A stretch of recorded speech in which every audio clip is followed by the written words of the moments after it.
आज की शाम जितनी खुशनुमा थी, ये रात उसे उतनी ही मनहूस लग रही थी। अरोरा दंपत्ति के परस्पर प्यार को देख निशा को अपने जीवन की रिक्तता और भी गहराई से महसूस हो रही थी। उसने आकाश की ओर नजर उठाई, बालकनी से झुककर देखा। आज का चंद्रमा बहुत ही खूबसूरत था। धवल और शीतल चांदनी, मदमस्त सी बयार और ये रोमांटिक वातावरण सब मिलकर निशा के दग्ध हृदय को उदासी की ओर धकेल रहे थे। चंद्रमा जो प्रेम का प्रतीक है, जिसे देखकर इस उम्र में भी अरोरा दंपत्ति प्रेमिल एहसास में सराबोर हैं, वही निशा को आकाश के पास होते हुए भी उसकी दूरी का एहसास करा रहा था। उसने बालकनी की खिड़की से एक नज़र सोते हुए आकाश पर डाली। नाइट लैंप की उजास उसके चेहरे पर पसरी थी। एक सुकून उसके चेहरे पर देखकर निशा के तन मन में फिर आग सी लग गई। उसे याद आया कि एक बार ऐसे ही किसी पार्टी से लौटने पर वो कितनी थकी हुई थी। सुबह कॉलेज भी जल्दी जाना था और बच्चों का स्कूल भी था।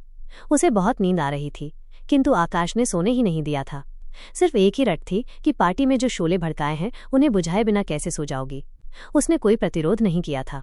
उन पलों में वे दोनों हमेशा ही एक दूसरे में खोकर खुद को पा लेते थे। फिर अब क्या हुआ?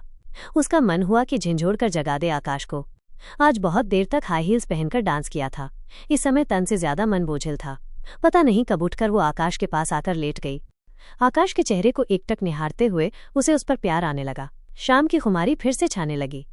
बदन में फिर एक झुरझुरी सी आई। उसका मन हुआ कि अपने तप्त अधरों की प्यास उसके अधरों को छूकर बुझा ले। वो उसके नजदीक सरकने लगी कि यकायक पिछली रातों की उपेक्षा का दंश उभर आया।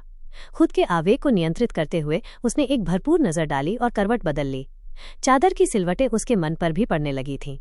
हर सिलवट में एक चित्र बन रहा था। अतीत के मधुर पल कहाँ खो गए वो समझ ही नहीं पा रही थी। सोच में गुम वो पीछे जा रही थी और रात आगे सरक रही थी। धीरे धीरे रात की स्याही गहरी होती गई और थकान से बोझिल उसकी पलकें मूंदती गईं।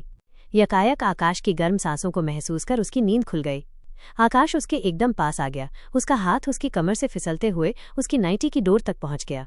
उसके दग्ध अधर निशा के अधरों के रसपान को व्याकुल हो उसकी ओर बढ़ने लगे।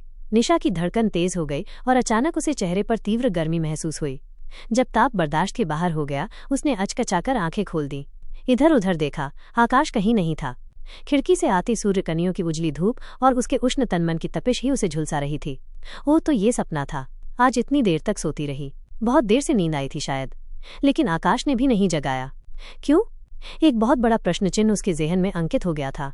यंत्र चालित सी वो डेली रूटीन निपटाने में लग गई। चाय का कप लेकर बालकनी में आई तो आकाश किसी से मोबाइल पर बात कर रहा था। चाय के घूंट के साथ कुछ और भी उसके अंदर उतरता रहा। वो समझ नहीं पा रही थी कि उसे क्या हो रहा है। शांति बाई को आवश्यक निर्देश देकर वो बाथरूम में घुस गई। आज किसी से भी बात करने का मन नहीं था। सबके लिए नाश्ता बनाकर और अपना टिफिन पैक कर वो चेंज करने रूम में आई। आकाश ने पीछे से आकर उसकी कमर में हाथ डालकर उसे एक टाइट हग दिया। वो बिफर पड़ी। क्या है आकाश? मुझे लेट हो रहा है। तुमने जगाया भी नहीं और हर चीज का एक समय होता है, ये शायद तुम भूल रहे हो।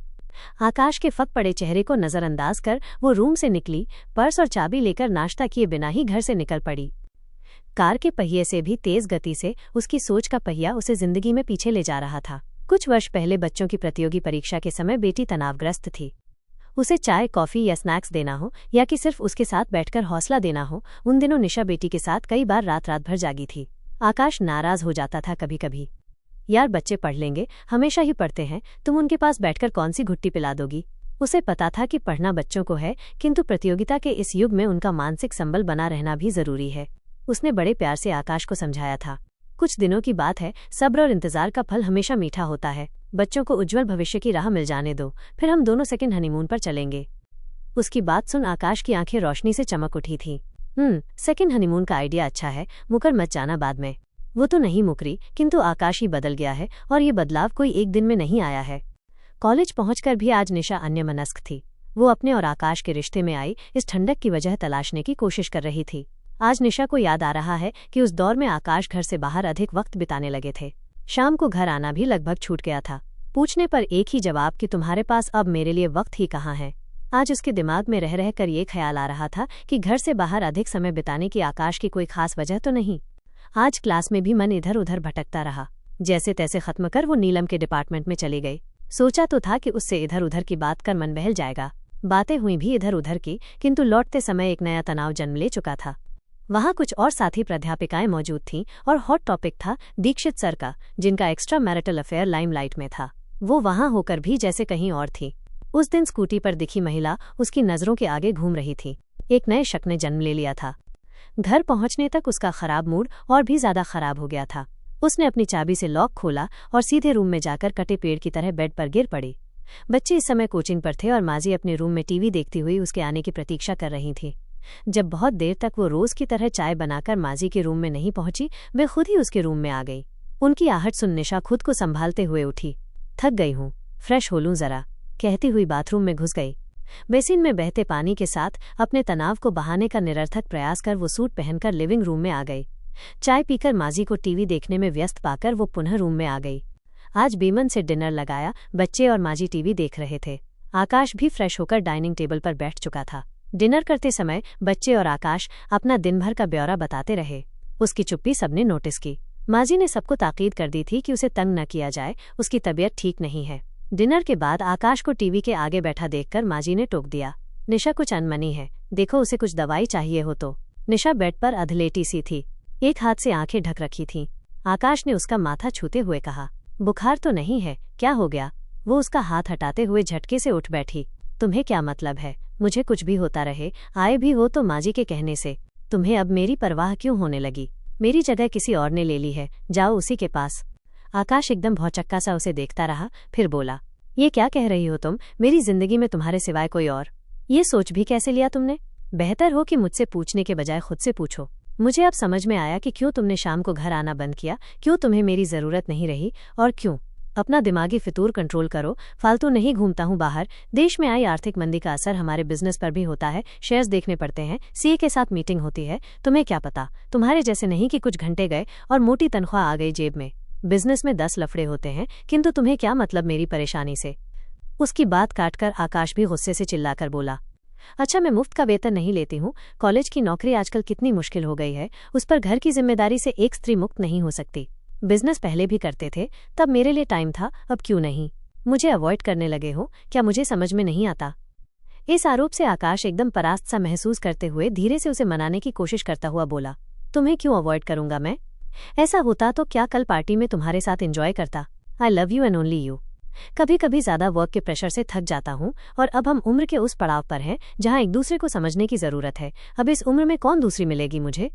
तुम्ही मेरी इकलौती पत्नी और प्रेमिका हो, विश्वास करो और धीरे बोलो, बाहर माजी सुनेंगी तो। आकाश के स्पष्टीकरण से निशा और भड़क उठी, दूसरी कौन मिलेगी, यह मिल चुकी है। मुझसे बेहतर तुम्हें पता है, तुम जो एक दिन या कहूँ कि एक रात भी मेरे बिना नहीं रह पाते थे, अब क्या हो गया? इस चौखट के बाहर की नहीं, मैं अंदर की बात कर रही हूँ। आकाश ने उसका हाथ पकड़कर फिर उसे मनाने की कोशिश की, चुप हो जाओ अभी, तुम्हारी तबीयत ठीक नहीं है, हम बाद में बात करेंगे।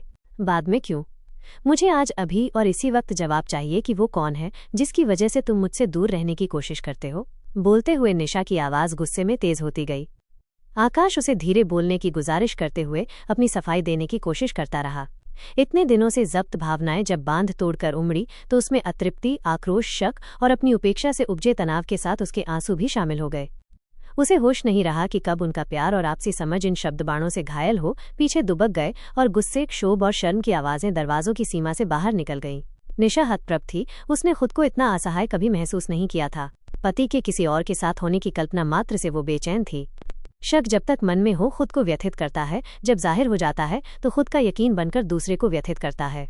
अभी तो उसके मन में कहीं एक दुबकी सी आशा की डोर थी कि शायद ये उसका वहम हो, किंतु आज के बाद क्या ये सिर्फ वहम रह पाएगा? यदि वाकई कोई और होगी तो अब आकाश क्या करेंगे? ये प्रश्न भी उसे मथ रहा था। दूसरी तरफ आकाश निशा के आरोप से बिंधे अपने दिल के टुकड़ों को समेटने की कोशिश कर रहा था। यह एकदम अप्रत्याशित था। निशा और उसकी जोड़ी को देखकर सभी सराहने के साथ ईर्ष्या भी करते थे। अभी कल ही पार्टी में वे दोनों ही सबकी नजरों और बातों का केंद्र बिंदु थे। क्या किसी की नजर लग गई? निशा बहुत अच्छी कुक है, उसके हाथ का सुस्वादु भोजन खाकर माजी हमेशा कहती थी कि पति के दिल का रास्ता उसके पेट से होकर जाता है, और अंतरंग पलों में वो शरारतन जोड़ देता था कि पति के दिल का रास्ता पेट के नीचे से होकर भी जाता है। तो क्या पत्नी के दिल का रास्ता भी? तीर तरकश से निकल चुका था। निशा और आकाश तो घायल हुए ही थे, एक शीशा दरक गया था।